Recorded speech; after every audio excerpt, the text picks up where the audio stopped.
Okay तो hello students, तो आज हम पढ़ेंगे topic electric potential and potential energy of a dipole. ठीक है, तो मैं थोड़ा बता देता हूँ। पोटेंशियल इलेक्ट्रिक डायपोल आप पढ़ चुके हो पहले। ये माइनस क्यू चार्ज होता है, ये प्लस क्यू चार्ज होता है। सेंटर ओ, डिस्टेंस एल, ये डिस्टेंस भी एल। तो दो इक्वल एंड अपोजिट चार्जेस होते हैं सेपरेटेड बाय ए डिस्टेंस 2 है। इसको बोलते हैं एक्सिस ऑफ द डायपोल और इसको बोलते हैं इक्वेटोरियल एक्सिस। तो मैं डायपोल पोटेंशियल निकाल के दिखाऊंगा। पहले एक्सिस ऑफ द डायपोल पे निकालूंगा, फिर इक्वेटोरियल एक्सिस पे निकालूंगा। ठीक है, तो देखो भाई, electric potential on the axis of the dipole. तो एक्सिस ऑफ द डायपोल पे निकाल रहा हूं पोटेंशियल ऑन द एक्सिस। देखो, तो इसको सिंपल मैंने डायपोल लिया, चलो मैं इधर से सॉल्व करता हूं। ये मैंने डायपोल लिया, माइनस क्यू प्लस क्यू। ठीक, मुझे किसी पॉइंट पी पॉइंट पे निकालना है। तो पी पॉइंट, सारे डिस्टेंस सेंटर से मेजर होते हैं। ये डिस्टेंस एल, ये वाला डिस्टेंस कितना भाई, आर। ठीक, तो इतना समझ गए होगे। ये डिस्टेंस आर है, ये एल है, ये एल है। तो इस पॉजिटिव चार्ज का डिस्टेंस कितना हो जाएगा, आर माइनस एल। और इस नेगेटिव चार्ज का, ये आर है, ये एल है, तो नेगेटिव चार्ज का डिस्टेंस कितना हो जाएगा, आर प्लस एल। ठीक है भाई, तो ये आर माइनस एल हो गया, ये आर प्लस एल हो गया। मुझे पी पॉइंट पे पोटेंशियल चाहिए, तो potential at point P it will be potential due to plus Q plus potential due to minus Q. Plus Q की वजह से पोटेंशियल बता दो भाई कितना आएगा, के क्यू अपॉन डिस्टेंस कितना है, R minus L. Minus Q की वजह से बता दो, K minus Q upon R plus L. ये क्लियर है सबको? तो V will be V potential P, K Q को कॉमन ले लेता हूं मैं, 1 upon R minus L minus 1 upon R plus L। थोड़ा और सॉल्व करो भाई इसको, K Q। ठीक, एलसीएम ले लिया, R minus L R plus L। LCM लेके ये इधर minus R plus L, R से R कैंसिल आउट हो गया, तो पोटेंशियल कितना बचा, K Q। अंदर कितना बचा, 2L। ध्यान से देखो, L और L 2L। नीचे कितना बचा, a plus B, a minus B लिखा हुआ है। a plus B, a minus B is a square minus b square. अभी आपको मैंने पहले ही बताया था q इंटू 2L क्या होता है, p। ये पहले बताया था, तो मैं q इंटू 2L को क्या लिख दूंगा, p। तो kp upon r square minus l square. ये हमारा फॉर्मूला आ गया r स्क्वायर। फिर इसमें हम डायपोल में एक assumption लेते हैं कि r is very very greater than l। तो अगर L से बहुत बड़ा है तो R square minus L square will be similar to R square only. तो इससे हमारा पोटेंशियल कितना हो जाता है, Kp upon R square minus L square similar to R square only, तो Kp by R square. So this is our potential on the axis of the dipole. ठीक है, नेक्स्ट अब देखो, electric potential on the equatorial axis of the dipole. तो potential on the equatorial axis of dipole. ठीक है, देखो भाई इसको जल्दी से, हमने ये ले लिया minus Q plus Q, centre of the dipole O, length L, equatorial axis ये होती है डिस्टेंस R। P पॉइंट इस बार हमारा यहाँ पर, ये L है, ये R है। इसको यहाँ से ज्वाइन किया, इसको यहाँ से ज्वाइन किया, दोनों ज्वाइन हो गए यहाँ से। ये डिस्टेंस आप सबको पता होगी, ये distance under root R square plus L square. ये वाली distance under root R square plus L square. तो मैं अगर पोटेंशियल निकालूं, तो potential at point P will be potential due to plus Q plus potential due to minus. समझ आ रहा है ना? इसकी वजह से और इसकी वजह से हम पोटेंशियल लिख रहे हैं। प्लस Q की वजह से कितना, KQ अपॉन डिस्टेंस कितना है, R square plus L square. Minus Q की वजह से कितना भाई, ये रहा माइनस क्यू अपॉन डिस्टेंस कितना, R square plus L square. खुद ही सॉल्व कर लो, ये कितना आ गया सॉल्व हो गया, 0। ये प्लस की क्यू है, ये माइनस है, माइनस बाहर आएगा तो this will cancel out, it will come out to be 0। यानी इक्वेटोरियल एक्सिस पे जो पोटेंशियल होता है डायपोल का, वो कितना होता है, 0 से याद। तो देखो, electric potential at any general point of the dipole. हमने एक्सियल वाला देख लिया, हमने इक्वेटोरियल वाला देख लिया। अब जो पॉइंट है वो किसी भी जनरल पॉइंट पे हो सकता है, तो वहां पे हमें पोटेंशियल निकालना है। फिगर को थोड़ा ध्यान से देखना, फिगर इसमें मेन पार्ट फिगर का ही है। ये हमने ले लिया और ये हमने ले लिया, ठीक है। ये वाला चार्ज जो है वो माइनस क्यू है, ये वाला चार्ज जो है वो प्लस क्यू, ठीक है। ये ले लिया। यहाँ पर हमारा कहीं पॉइंट है थीटा एंगल पर, पिछली बार एक्सियल पर था, इक्वेटोरियल पर, तो यहाँ हमारा पॉइंट है पी, कितने डिस्टेंस पर आर। अब मैंने यहां से इस पॉइंट को ज्वाइन किया और इस वाले पॉइंट को ज्वाइन किया, ये वाला डिस्टेंस मान लो हमारा r1 हो गया, ये वाला r2, ठीक है। तो ये आपको क्लियर दिख रहा होगा। हमें यहाँ पे पोटेंशियल कैलकुलेट करना है p पॉइंट पर। ये सेंटर ऑफ द डायपोल है, ये डिस्टेंस होता है l, आपको पता है, और ये वाला डिस्टेंस भी होता है l। तो मुझे पोटेंशियल पता करना है इस डायपोल का, इस डायपोल की वजह से p पॉइंट पर, तो मैं पोटेंशियल पता करता हूँ। तो देखो, potential at point p will be potential due to minus q plus potential due to minus q। अब देखो ध्यान से, थोड़ी सी भी यहाँ कंस्ट्रक्शन मुझे करने पड़ेंगे, कंस्ट्रक्शन में करके दिखा दे रहा हूँ, फिर ये वैल्यू देखो। अगर मैं यहाँ से एक परपेंडिकुलर लाइन ड्रॉ करूं तो ये परपेंडिकुलर हो जाएगी, इस पर ध्यान से देखना, ये वाली लाइन एक ड्रॉ की, इस लाइन को मैंने नीचे बढ़ाया, इस वाली लाइन को नीचे बढ़ाया और यहां से एक और परपेंडिकुलर ड्रॉ कर दी इस पर, ठीक। ये वाला एंगल कितना ले रखा है मैंने, इसको हटा दे रहा हूं, मतलब लिखा एल ही है, बस हटा दे रहा हूं, वो हमें समझ आ जाएगा कि वो एल है। तो भाई ये हमारा एल था, ये एल है, ये एल है, ये एंगल थीटा है, तो ये एंगल भी कितना हो जाएगा, थीटा। एंगल के सामने वाला साइन होता है, ये हाइपोटेन्यूज होता है 90 डिग्री के सामने वाला, तो ये बगल वाला कितना हो गया, एल कॉस थीटा। ये वाला भी कितना हो गया, एल कॉस थीटा। ये क्लियर हो गया सबको? भाई ये एल है, ये थीटा है, तो ये एल कॉस थीटा हो गया, ये एल है, ये थीटा है, तो ये एल कॉस थीटा, ठीक है। तो अब मैं इसमें क्या लिख सकता हूं, थोड़ी सी वैल्यू देखो ध्यान से। R1 को क्या लिख सकता हूं, ये मैंने परपेंडिकुलर यहां से यहां ड्रॉ किया, तो खुद ही देखो, ये वाला डिस्टेंस R था, अब मैंने परपेंडिकुलर ड्रॉ किया, तो R1 इतने डिस्टेंस के बराबर हो गया, तो R1 विल बी R, मैं से इतना डिस्टेंस हटाओ, R minus L cos theta. R1 will be R, मैं से इतना डिस्टेंस हटा दो, R minus L cos theta. तो R1 को क्या लिख दूंगा, R minus L cos theta. R2 को क्या लिखूंगा, ये रहा R2, R2 इसके बराबर होगा R, यहां तक R plus L cos theta. तो R2 will be R plus L cos थीटा। इन दो चीजों को याद रखना, बहुत इंपॉर्टेंट है। हमने ये कंस्ट्रक्शन किया, L cos theta, L sin theta, R1 R2 को निकाल लिया, R1 is this and R2 is this, इनको मैं यूज करूंगा। अब देखो, पोटेंशियल मुझे P पॉइंट पर निकालना है, potential due to plus Q, Q का डिस्टेंस कितना है, R1, तो मैंने क्या लिखा, K Q upon R1। Charge minus Q का डिस्टेंस कितना है, माइनस Q का डिस्टेंस है R2, तो K Q upon R2।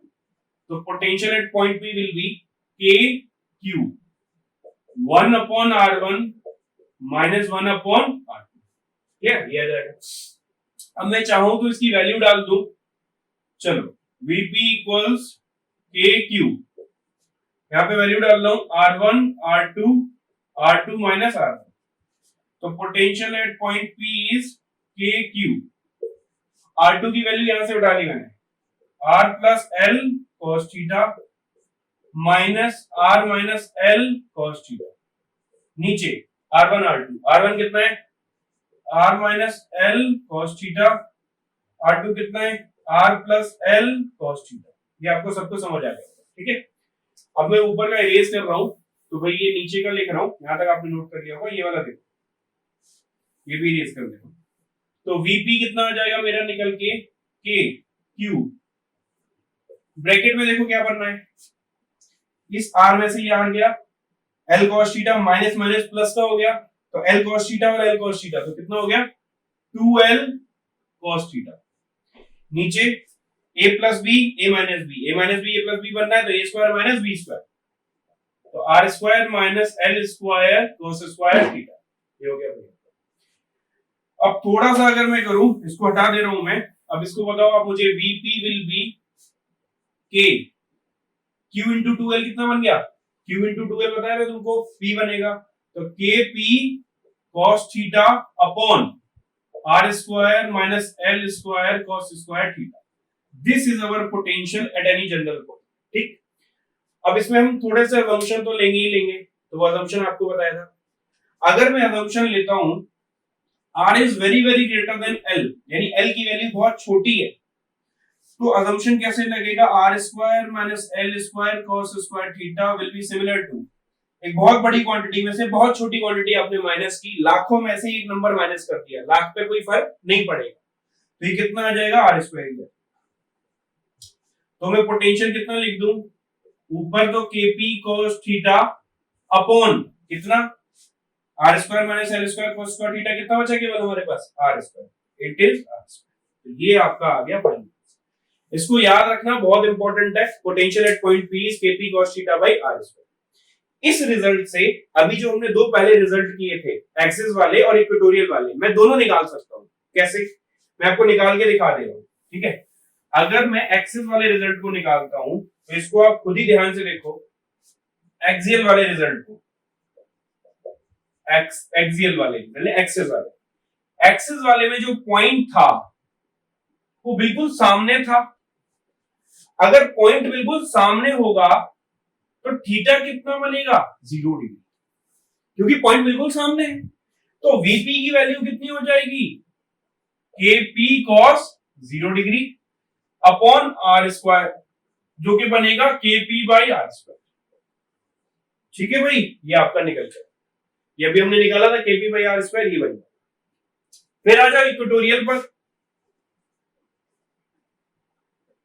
Equatorial पर जो पॉइंट था वो एकदम परपेंडिकुलर था, यानी इधर था, तो थीटा कितना था, 90 डिग्री, तो 90 डिग्री डाल दो, तो VP is kp cos theta की जगह कितना डाल दो, 90 डिग्री अपॉन आर स्क्वायर।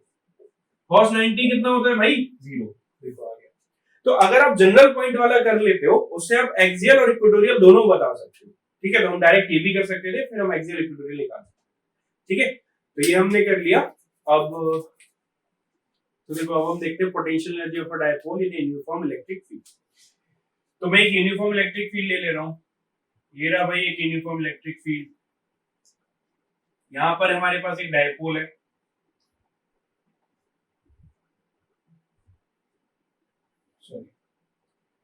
ये हमारे पास एक डायपोल है, ये यूनिफॉर्म इलेक्ट्रिक फील्ड है। ठीक, तो ये प्लस क्यू, ये माइनस क्यू, तो डायपोल अभी एंगल बना रहा है थीटा, इस पर फोर्स लगेगी Q इंटू ई आगे, तो Q इंटू ई पीछे, ये हम पहले ही देख चुके हैं। इलेक्ट्रिक फील्ड यूनिफॉर्म है, ई वेक्टर से डिनोट करता हूं। किसी भी सिस्टम पे जो आपको बताया था पोटेंशियल एनर्जी स्टोर कैसे होती है, जब हम सिस्टम पे वर्क करते हैं, एक्सटर्नल फोर्स जो वर्क करता है वो पोटेंशियल एनर्जी के फॉर्म में स्टोर होता है। अब एक्सटर्नल फोर्स को किधर वर्क करना चाहिए, जिधर सिस्टम उसे ले जाना चाह रहा है, मतलब इंटरनल सिस्टम ले जाना चाह रहा है, या उसके अपोजिट। जैसे मैं सिंपल बोलूं, ये मार्कर है, अगर मैं इसे छोड़ूंगा तो ये मार्कर नीचे गिरना चाह रहा है, तो नीचे गिरने से इसकी पोटेंशियल एनर्जी कम हो रही है। अगर मैं इसकी पोटेंशियल एनर्जी बढ़ाना चाहता हूं तो मुझे इसे अपोजिट ले जाना चाहिए, अपोजिट मतलब जहां ये जाना चाह रहा है उसके अपोजिट। तो सिमिलर तरीके से ये डायपोल आगे घूमना चाह रहा है, अगर मुझे इसमें वर्क डन करना है, पोटेंशियल एनर्जी स्टोर करानी है, तो जिधर ये घूमना चाह रहा है मैं उसे इसके अपोजिट घुमाऊंगा। तो it is trying to rotate in the clockwise direction, so I will make it rotate in the anti-clockwise direction। तो मैं मान लेता हूं कि डायपोल को मैंने छोटे से एंगल से रोटेट कराया, d थीटा एंगल से। तो डायपोल को मैंने, तो हम आप चाहो तो लिख देना, we rotate the dipole in anti-clockwise direction with a small angle d theta, ये आप लिख सकते हो। ठीक है, तो ये लिख दोगे। अब वर्क डन क्या होता है भाई, आपको पहले ही बताया था, जब भी पोटेंशियल एनर्जी कैलकुलेट करनी है, वर्क डन ही कैलकुलेट करना है, क्योंकि जो हम वर्क डन करते हैं वही पोटेंशियल एनर्जी के फॉर्म में स्टोर होता है। तो वर्क डन कितना होता है, torque into angle, angle rotated.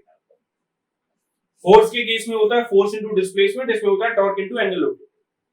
तो dw will be torque, angle rotated कितना, d theta.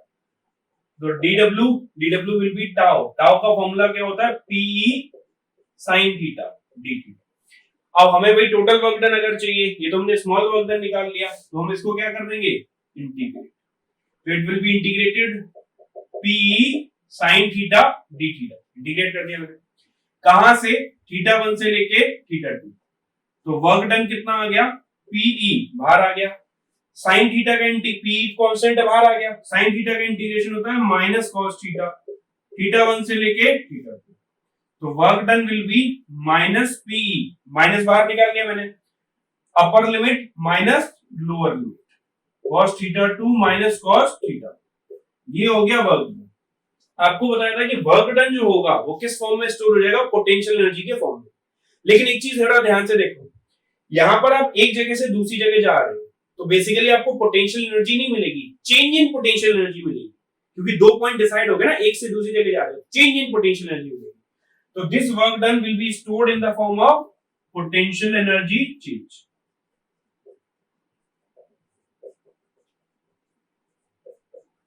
Potential energy change, इसको हम क्या बोलते हैं, डेल्टा यू। तो भाई वर्क डन स्टोर हो गया पोटेंशियल एनर्जी फॉर्म में, तो डेल्टा यू कितना मिल गया, जितना वर्क डन है उतना ही पोटेंशियल एनर्जी चेंज मिला है, तो डेल्टा यू मिल गया मुझे minus PE cos theta 2 minus cos theta 1। इसको याद रखना भाई, ये हमें पोटेंशियल एनर्जी चेंज मिला है। अब हम कैलकुलेट करना चाहते हैं एक पर्टिकुलर पॉइंट पर पोटेंशियल एनर्जी, तो पर्टिकुलर पॉइंट पर पोटेंशियल एनर्जी कैसे आएगी, उसके लिए हमें एक रेफरेंस वैल्यू समझनी पड़ेगी। अब रेफरेंस वैल्यू कैसे लें, खुद ही समझो। जैसे ग्रेविटेशन पोटेंशियल एनर्जी होती है, उसकी रेफरेंस वैल्यू हम ग्राउंड से लेते हैं, वहां हाइट 0 होती है तो पोटेंशियल एनर्जी 0 होती है। सिमिलरली यहां पर जब मैं रेफरेंस लूंगा तो रेफरेंस के लिए पोटेंशियल एनर्जी 0 होनी चाहिए, यानी यहां से पोटेंशियल एनर्जी स्टार्ट हो रही है, हम थीटा 1 से थीटा 2 जा रहे हैं, तो जो थीटा 1 है वहां पर पोटेंशियल एनर्जी 0 होनी चाहिए। तो U1 जो पोटेंशियल एनर्जी है यानी थीटा 1, अब बताओ थीटा 1 क्या होना चाहिए, खुद ही सोच के देखो। यहां पे फंक्शन आ रहा है cos थीटा, अगर फंक्शन cos थीटा आ रहा है, cos थीटा कब 0 होता है, 90 डिग्री पर, तो हमें रेफरेंस वैल्यू क्या चूज करनी पड़ेगी, 90 डिग्री। तो मैं थीटा 1 को क्या चूज करूंगा, 90 डिग्री। ठीक है, तो रेफरेंस वैल्यू जो है वो यहां 90 डिग्री चूज की जाएगी, क्योंकि cos 90 0 होता है।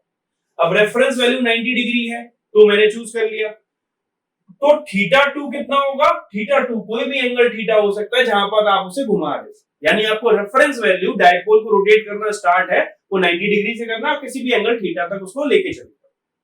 अब मैं इसको सॉल्व करता हूं, ये जो डेल्टा यू है, डेल्टा यू को क्या लिखूं मैं भाई, आप u1 से 1 से 2 जा रहे हो तो इसको लिख दूंगा मैं u2 minus u1, it will be minus PE cos theta 2 की जगह कितना डाल दिया, थीटा, थीटा 1 की जगह कितना डाल दिया भाई, थीटा 1 ये है, थीटा 1 की जगह कितना डाल दिया, 90।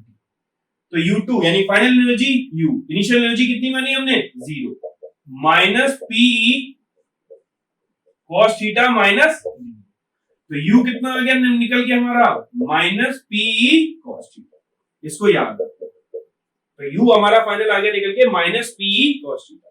ठीक है, इसको फर्दर हम चाहें तो इसको ये भी लिख सकते हैं, u can also be written as minus p dot e, क्योंकि a b cos theta a dot b होता है। ठीक है, तो it is equal to minus p dot e। Clear, हमने डायपोल की पोटेंशियल एनर्जी निकाल ली, तो हम ये निकाल सकते हैं कि डायपोल कब स्टेबल इक्विलिब्रियम में होगा और कब अनस्टेबल इक्विलिब्रियम में होगा। जिसको याद ना हो स्टेबल या अनस्टेबल इक्विलिब्रियम, उसको मैं याद दिला देता हूं।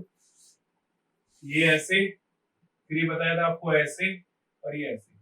अगर मान लो कोई बॉल ऐसे गड्ढे में डली हुई है, अगर मैं इसे ऊपर उठाऊंगा, 3 जगह बॉल रख दी मैंने, यहां पर रख दी, यहां पर रख दी और यहां पर, ये बॉल गड्ढे में है, अगर मैं इसको यहां से हटाना चाहूंगा तो बॉल वापस आ जाएगी। जब कोई चीज को उस जगह से हटाते हैं और वो वापस आना चाहती है तो यानी वो स्टेबल इक्विलिब्रियम है। ये किस इक्विलिब्रियम में है भाई, स्टेबल। ठीक, इस बॉल को यहां से हटा के देखो तो ये कभी वापस नहीं आना चाहिए, ये किस इक्विलिब्रियम में है, अनस्टेबल।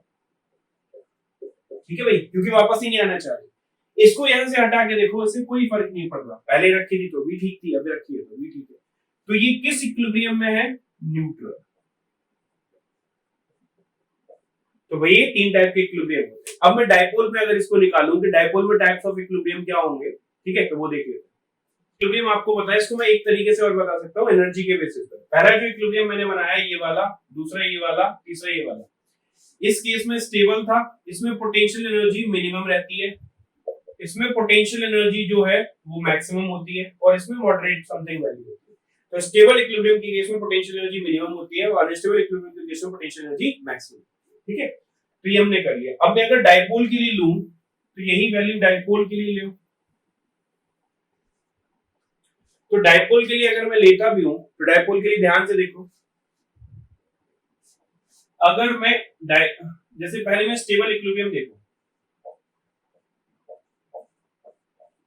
स्टेबल के लिए पोटेंशियल एनर्जी का फॉर्मूला क्या है, माइनस पी कॉस थीटा। मुझे पोटेंशियल एनर्जी मिनिमम करनी है, पोटेंशियल एनर्जी मिनिमम करनी है मतलब कॉस थीटा की वैल्यू क्या रखनी चाहिए, ये पहले से नेगेटिव है, कोई नेगेटिव में जो चीज होती है वो वैसे ही कम होती है, तो नेगेटिव की चीज को अगर मैं मैक्सिमम कर दूं तो यानी वो मिनिमम हो जाएगी। ठीक है, तो अगर मैं थीटा को 0 डिग्री रख दूं तो पोटेंशियल एनर्जी मिनिमम हो जाएगी, जो कि कितनी हो जाएगी, माइनस पी कॉस 0 डिग्री, तो minimum potential energy will be minus P. इसका मतलब अगर एंगल हमारा 0 डिग्री होगा तो डायपोल स्टेबल इक्विलिब्रियम में होगा।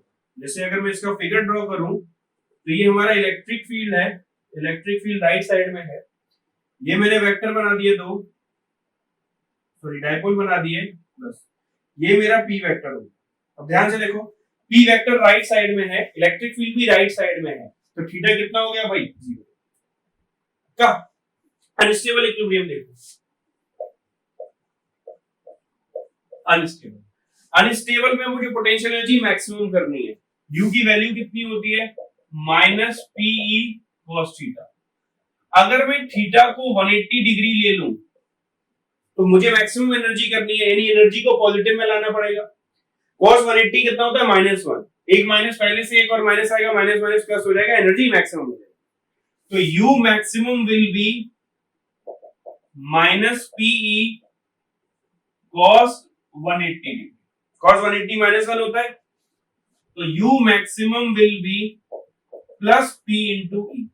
तो मैक्सिमम पोटेंशियल एनर्जी ये होगी, और इस केस में जो थीटा होगा वो 180 डिग्री होगा। अब देखो फिगर देखो इसका ध्यान से,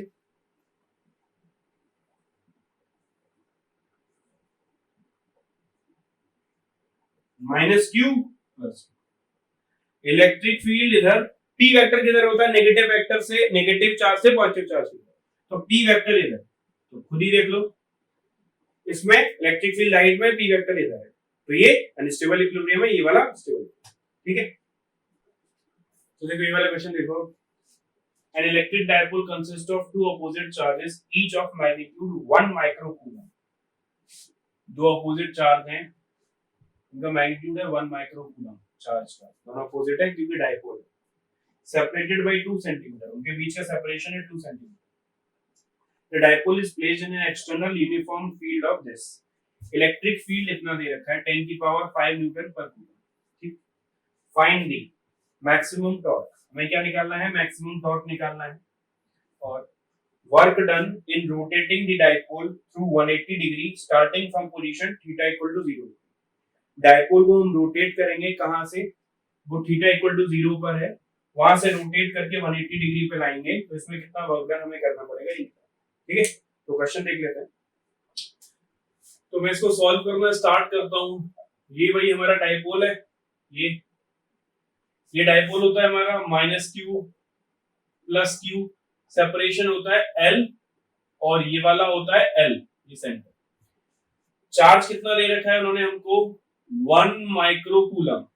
अच्छा, और इनके बीच का सेपरेशन कितना है, 2 सेंटीमीटर, तो सेपरेशन तो पूरा 2l हो गया ना हमारा, तो 2l कितना हो गया, 2 सेंटीमीटर, तो 2 सेंटीमीटर को 0.02 मीटर लिख दो, तो मेरा डायपोल कितना आ गया, P कितना होता है, Q इंटू 2l, तो P कितना आया, Q कितना है भाई, 1 इंटू 10 की पावर -6 इंटू 2l कितना है 0.02, तो P कितना आया भाई मेरा, इसको मैं लिखता हूँ 2 इंटू 10 की पावर -4 कूलम मीटर, सॉरी 6 और 2 8 हो जाएगा ना, 10 की पावर -8 कूलम, ये आ गया मेरा P। ठीक है, ये डायपोल निकाल लो। अभी तो मैंने केवल डायपोल निकाला है 2 इंटू 10 की पावर -8। ठीक, मुझे क्या निकालना है, मैक्सिमम टॉर्क। टॉर्क का फॉर्मूला होता है Pe साइन थीटा। मुझे टॉर्क मैक्सिमम चाहिए, तो टॉर्क मैक्सिमम कब होगा? जब थीटा कितना होगा? 90 डिग्री, क्योंकि साइन थीटा मैक्सिमम होगा 90 डिग्री पर। तो P E sine 90 degree, P कितना था? P निकाला था 2 into 10 की पावर -8। E कितना है भाई? 10 की पावर 5, साइन 91 हो गया। तो 2 into 10 की पावर -3 न्यूटन मीटर, ये आ गया भाई हमारा मैक्सिमम। क्लियर? ये हमने निकाल दिया मैक्सिमम का। अब मुझे एक और चीज चाहिए, work done in rotating the dipole through 180 degree. दो तरीके हैं, work done can also be equal to change in energy, potential energy. तो मैं चेंज इन पोटेंशियल एनर्जी निकाल दूं या वर्क डन लिख दूं? Work done will B delta U. Delta U का फॉर्मूला आपको पहले ही पता है, माइनस पीई। अब मैं डेल्टा यू लिख रहा हूं भाई, यू नहीं डेल्टा यू, तो क्या लिखूंगा? Minus PE cos theta 2 minus cos theta 1। ये अभी डिराइव करके आपको बताया। तो u delta equal to minus PE cos theta 2 minus cos theta 1। Minus PE value डालता हूं मैं। p की वैल्यू हमें पहले से पता थी, 2 into 10 की पावर -8। इलेक्ट्रिक फील्ड की वैल्यू है 10 की पावर 5। cos थीटा 2 को कितना लिखूंगा भाई मैं? अभी मैंने आपको बताया हम 0 डिग्री से 180 डिग्री जा रहे हैं, तो थीटा 1 होगा 0 डिग्री और थीटा 2 होगा 180 डिग्री। तो cos 180 degree minus cos 0 degree. ठीक है भाई? तो इसको थोड़ा सॉल्व करो। -2 into 10 की पावर -3 cos 180 कितना होता है? -1 तो -1 कितना हो गया? 2 आ गया, -2 माइनस और माइनस प्लस हो गया, तो ये कितना आ गया? 4 into 10 की पावर -3। तो this is our energy, this is our work done, और you can say change in energy. ठीक है? तो देखो ये वाले क्वेश्चन देखो, अ चार्ज Q, एक चार्ज है Q, ठीक है, इस कैरीड, चार्ज देख लेता हूं, ये Q चार्ज है, अ चार्ज Q यहां पे रखा हुआ है, is carried from point A से to point B. Point A के कोऑर्डिनेट देखो कैसे लिखे गए, r 135 डिग्री। इसका मतलब समझे? यानी इस पॉइंट से डिस्टेंस कितना है r, और एंगल कितना है 135 डिग्री। इसका मतलब समझे? ये जो टोटल एंगल हमेशा ऐसे मेजर होगा, तो टोटल एंगल, ये वाला एंगल कितना है? 135 डिग्री, 130। ठीक है? ए पॉइंट, ए पॉइंट यहां से एंगल बना रहा है 135 degree. A charge q is carried from point A to point B. B के कोऑर्डिनेट क्या है? r 45 डिग्री, यानी b r डिस्टेंस पर है, और b का एंगल कितना है भाई? b का एंगल दिख रहा होगा 45 डिग्री। ठीक है? ये एंगल दिख रहा है। Following a path which is a quadrant of a circle of radius r। एक चार्ज q को हम a से b की तरफ लेके जा रहे हैं इस पाथ के अलोंग। ठीक है? यहां, ठीक है, if a dipole moment is p, ये जो डाइपोल मोमेंट नीचे रखा हुआ है, ये p डाइपोल मोमेंट एक नीचे रखा हुआ है, और एक चार्ज को हम a से b की तरफ लेके जा रहे हैं। क्लियर हो गया? Find the work done by the external element. फिर से समझ लो क्वेश्चन को।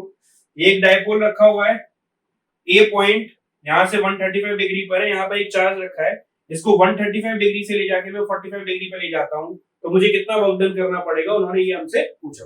ठीक है? तो ये हमें कर। अब मैं क्या करूं? मेरा इनिशियल पॉइंट कौन सा है? ए, और मुझे फाइनली किस पे जाना है? बी पर। तो वर्क डन का हम पहले ही फॉर्मूला जानते हैं, work done equal charge into potential difference. ये सबको क्लियर हो गया? तो मैं ए पॉइंट का पोटेंशियल निकाल लूं, potential at point P A, sorry, कितना था पोटेंशियल का formula? K P cos theta by R square, ये फॉर्मूला था। अब ए पॉइंट पे मुझे वैल्यू तो बता दो, के पी cos कितना डिग्री एंगल है? बेस का डिस्टेंस है r, p आगे जा रहा है, r इधर है, ये बता रहे कितना एंगल है? 135 डिग्री। तो कितना हो जाएगा? cos 135 degree upon r square. cos 135 degree की वैल्यू निकाल लो, cos 90 plus 45 degree, it will be minus of sin 45 degree. तो आ जाएगा आपका माइनस ऑफ 1/√2, तो माइनस के P upon √2 r square. Clear? ये आ गया हमारा ए पॉइंट का पोटेंशियल। अब पॉइंट बी पे चलो, बी पर, पॉइंट बी यहां पर है, डाइपोल इधर है, अब कितना एंगल बनना है? 45 डिग्री। तो पॉइंट बी का पोटेंशियल निकाल लेता हूं मैं, किसकी वजह से? इसकी वजह से, जो पोटेंशियल है पी पर। तो कितना फॉर्मूला है? K P cos theta by R square. K P cos कितना? 45 डिग्री अपॉन आर स्क्वायर। ये समझ रहे हो हम पोटेंशियल किसकी वजह से निकाल रहे हैं? हम पोटेंशियल डायपोल की वजह से निकाल रहे हैं, क्योंकि यहाँ पर डायपोल है, ये पोटेंशियल क्रिएट करेगा 1 पर, ए पर और बी पर, और चार्ज को हम ए से बी ले जाएंगे तो पोटेंशियल डिफरेंस इनटू चार्ज हमारा वर्क डन है। तो ये जो हम पोटेंशियल निकाल रहे हैं it is due to the dipole. तो Kp cos theta upon r square, cos 45 degree की वैल्यू ये 1/√2 इनटू r स्क्वायर। अब निकाल लो वही work done. Work done is charge into potential difference. कहां से कहां जा रहे हो? ए से बी जा रहे हो, तो हमेशा डिफरेंस कैसे लिखते हैं? Final minus initial. कितना चार्ज है? Q। फाइनल पोटेंशियल कितना है बी का? ये लिखा हुआ है Kp upon √2 r square minus उसका कितना है पहले से? Minus Kp upon √2 r square. अब इसको सॉल्व कर लो, माइनस माइनस प्लस हो जाएगा तो 2 Kp अपॉन √2 r स्क्वायर हो जाएगा। 2 Kp अपॉन √2 r स्क्वायर ये आ गया। चाहो तो इसको फिर कैंसिल आउट कर दो, वो आपकी मर्जी है। 2 Kp अपॉन √2 r स्क्वायर, ठीक है। तो देखो ये वाला क्वेश्चन देखते हैं। A short dipole is placed along the x-axis at x equal to x as shown in figure। एक short dipole है कोई P, ये यहाँ पे x-axis पर रखा हुआ है, कितने डिस्टेंस पर? x डिस्टेंस, ठीक है। Find the force acting on the dipole due to a point charge q placed at the origin। यहाँ पर origin पे एक चार्ज रखा हुआ है q, तो ये q चार्ज उस डायपोल पे कितना फोर्स लगाएगा वो हमें निकालना है, ठीक है। तो ये एक डायपोल है x डिस्टेंस पर, ये एक चार्ज है, तो ये उस पे कितना फोर्स लगाएगा ये हमें निकालना है। तो अब देखते हैं कि होगा क्या। ये q चार्ज यहाँ इलेक्ट्रिक फील्ड जनरेट करेगा। ये q चार्ज पॉजिटिव है तो इसका इलेक्ट्रिक फील्ड कैसे होगा? Away from the charge. Value बता सकते हो इस इलेक्ट्रिक फील्ड की? kq upon x square. क्यों? क्योंकि भाई डिस्टेंस कितना है x, तो इस q चार्ज यहाँ पे कितना इलेक्ट्रिक फील्ड जनरेट करेगा? kq upon x square. ये इलेक्ट्रिक फील्ड इस डायपोल पे फोर्स लगाएगा। क्लियर हो गया? लेकिन हमें फोर्स का डायरेक्ट कोई फॉर्मूला नहीं पता है, हमें तो पोटेंशियल एनर्जी का फॉर्मूला पता है।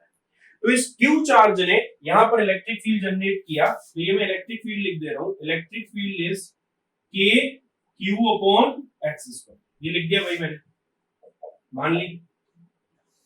अब ये इलेक्ट्रिक फील्ड इस पे फोर्स तो लगाएगा, लेकिन हमें फोर्स का कोई फॉर्मूला नहीं पता, तो हम पोटेंशियल एनर्जी का फॉर्मूला लिखते हैं। तो पोटेंशियल एनर्जी का फॉर्मूला क्या होता है? U equals minus P dot E। ये चीज याद रखना, P डायपोल का है और इलेक्ट्रिक फील्ड चार्ज का है। इस चार्ज ने यहां इलेक्ट्रिक फील्ड क्रिएट किया है, तो this electric field is due to the charge and this P dipole moment is the dipole moment of this. ठीक, तो ये मैंने लिख दिया। अब फॉर्मूला लगाऊंगा मैं, इसका इलेक्ट्रिक फील्ड किधर है? राइट साइड में, और P वेक्टर भी किधर है? राइट साइड में। तो U equals minus PE cos theta आएगा। अब खुद ही बताओ, दोनों राइट साइड में है, E वेक्टर भी P वेक्टर भी, तो cos कितना डिग्री आ जाएगा? 0 डिग्री। तो U cos 0 is 1 minus P into E आ गया, जिसकी फर्दर वैल्यू E की वैल्यू हमें पता ही है, minus P Q upon x। ये आ गई भाई हमारी पोटेंशियल एनर्जी। बट क्वेश्चन में उन्होंने हमसे पोटेंशियल एनर्जी नहीं पूछी है भाई, उन्होंने पूछी है फोर्स। अब थोड़ा 11th के कांसेप्ट पे चलते हैं। हमने ये फॉर्मूला पढ़ा था F equals minus du by dx, उससे हम फोर्स निकालते हैं। तो यानी F equals minus du by dx। U कितना है भाई? ये लिखा हुआ है U minus P k Q upon x square. अब भाई इसको डिफरेंशिएट कर दो, माइनस माइनस बाहर आ गया, प्लस हो गया। कांस्टेंट को बाहर ले लो, P k Q बाहर ले लो, डिफरेंशिएशन होगा आपका x स्क्वायर है तो x की पावर माइनस 2 पर भेज दो। अब डिफरेंशिएशन तो भाई आपको पता ही होगा, p k q, माइनस 2 इधर आएगा, माइनस 2 माइनस 1 यानी माइनस 3 बन जाएगा। माइनस 3 को फिर मैं नीचे भेजूंगा तो x क्यूब, यहाँ पे कितना आ जाएगा? Minus 2 upon x cube. तो फाइनल आंसर कितना आ गया? Minus 2 kp cube upon x cube. अब यहाँ पर जो फोर्स आ रही है ये हमारी क्या निकल के आ गई? फोर्स। ये जो फोर्स आई है ना हमारी minus 2 kp cube upon x cube, इसमें जो नेगेटिव साइन है वो ये इंडिकेट कर रहा है कि फोर्स जो होगी वो अट्रैक्टिव है। क्लियर है? तो फोर्स जो है वो अट्रैक्टिव है। चलो भाई देखो ये वाला क्वेश्चन देखो।